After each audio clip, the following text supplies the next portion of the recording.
This is Autoline Daily, the show dedicated to enthusiasts of the global automotive industry.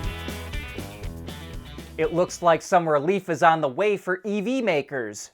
Rivian's CFO says she expects to see a significant drop in battery raw material prices that will start to have an impact late this year and into 2024.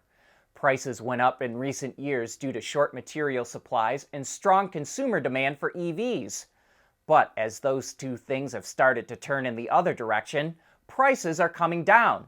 So, if automakers are spending less to build cars, they're putting more money to the bottom line, which is especially good news for EV startups like Rivian and Lucid. And hopefully, some of those savings will be applied to the sticker price of EVs, because right now they're too expensive for most people to afford. However, the drop in battery material prices probably isn't going to be enough to save EV startup Mullen Automotive. The company announced that it received a delisting notice from the NASDAQ exchange for its stock falling below the $1 minimum. Mullen is appealing to get another 180 days to turn things around, but as of this morning, its stock was trading at 42 cents a share. Mullen is a bit of an interesting company, but it either failed to bring out its vehicles altogether or in very small numbers. It snatched up a number of failing EV startups, including the Coda EV, Bollinger Motors, and Electric Last Mile Solutions, or ELMS, and it even tried to launch its own vehicle called the 5. However, things are not looking good for the company. We reported yesterday that it would probably happen, and General Motors did make a counteroffer to the UAW. It offered workers a 10% pay increase and 2 additional 3% annual lump sum payments over the 4 years.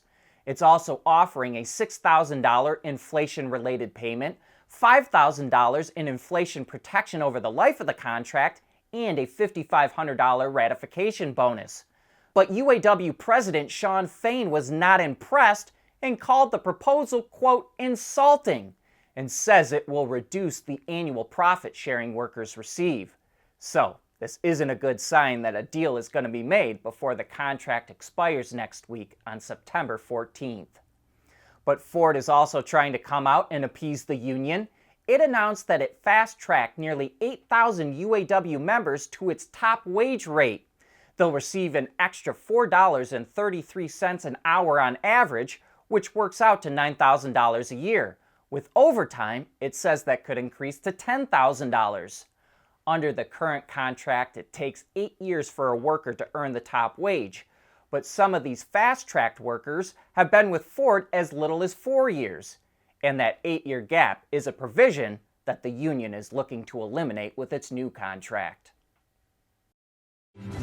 At Schaeffler, we pioneer motion.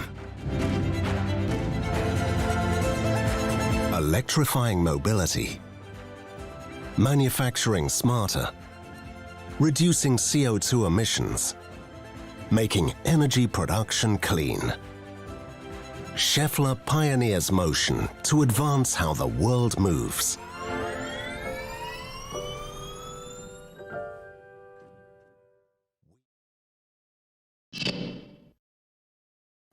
Acura invited us out to a local event yesterday where we got to talk to some of the team that helped put together the all-new, all-electric ZDX. Here's the things I found interesting. First, I got to talk to the exterior designer about the piano black roof on the Type S version. In person, this is a very striking feature of the car. With all the pillars and even the roof rails in that deep black, it almost fades away into the background. But a semi-polished accent, which was carried over from the concept, helps draw your eye back in, and the designer said it helps give motion to the cabin. This is only a feature found on the Type S, which is the quickest and most powerful Acura SUV ever.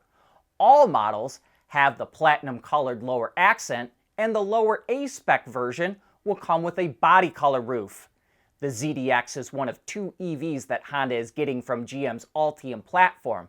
The other is the Prologue, and like some GM vehicles, Acura says the ZDX will allow for hands-free driving, but instead of being called Super Cruise like GM uses, it will use the name for Acura's ADAS technology, which is called Acura Watch.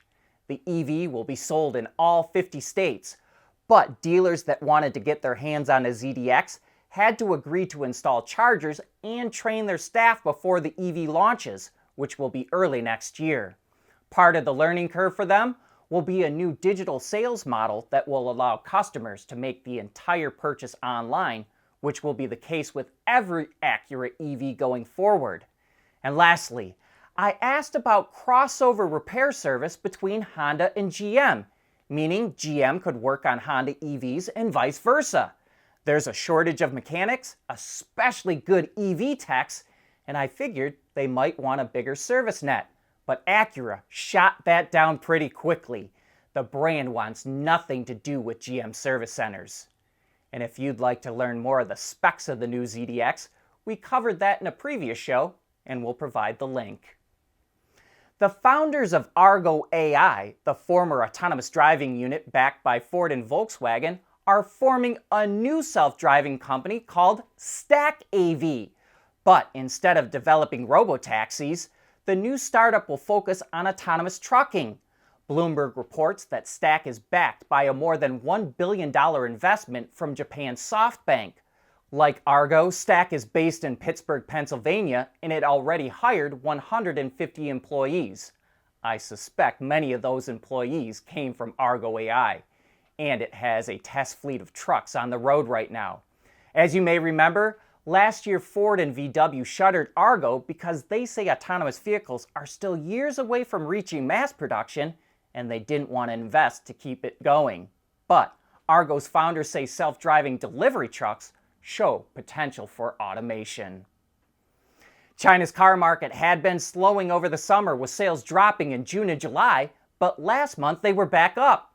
According to the China Passenger Car Association, automakers sold 1.94 million passenger vehicles in August, up 2.2% from the year before, and an increase of 8.5% from July. Thanks to tax incentives and other discounts, sales of new energy vehicles, which includes BEVs, PHEVs, and fuel cells, shot up 34.5% last month and accounted for nearly 37% of the market. Tesla was a big benefactor, and its market share nearly doubled to 13.2% in August, and the Model Y was the best-selling vehicle in China. Cadillac's Goddess is making its return on the new hand-built Celestiq, but not as a hood ornament.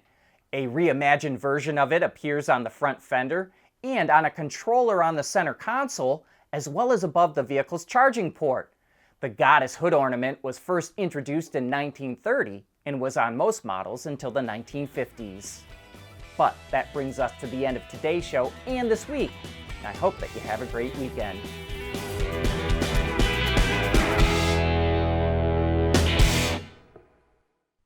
Autoline Daily is brought to you by Bridgestone, solutions for your journey. Intrepid Control Systems, over-the-air engineering, boost your game. Scheffler, we pioneer motion. And by Teijin Automotive Technologies, the formula for better mobility. At Teijin Automotive Technologies, we combine world-class composite materials expertise with cutting-edge designs because, frankly, there are better ways to lightweight vehicles. So lighten up with Teijin Automotive Technologies, the formula for better mobility.